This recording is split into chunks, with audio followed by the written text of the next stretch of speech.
Baguio City nakaranas din ng matinding buhos ng ulan katumbas ng 1 buwan sa loob lamang ng 10 araw. Yan ay babalita sa atin ni Romy Gonzalez sa RH41. Romy, na imbag na bigat. Dali ha.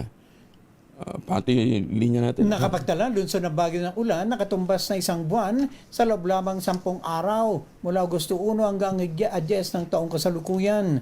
Ito ay matapos ang tuloy-tuloy at malakas na buhos na ulan na dala ng bagyong Maymay at pinaigting na habagat. Ayon kay Pag-asa Baguio Chief Engineer Lara Esperanza, nakapagtalang na ang lungsod ng higit 1,400 millimeters ng ulan mula August 1 hanggang 10, nakatumbas na 1 buwan na dami ng ulan.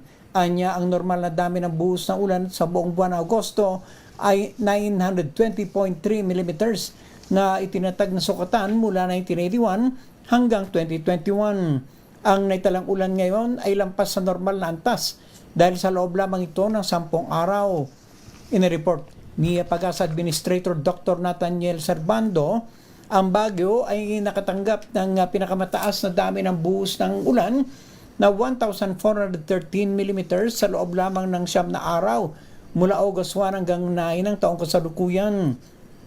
Nakaranas ang lungsod ng pagulan buhat August 1 dahil sa Tropical Depression Luis tumindi at nagtuloy-tuloy sa mga sumunod na araw, dulot naman na bagyong Maymay. Nagresulta ito sa pagbaha, landslides, pagkasara ng mga kalsada at iba pang weather-related incidents kasama ang pagkasawi ng 10 residente at pagkasugat ng 3 dulot sa nangyaring landslide sa barangay Gisad Surong.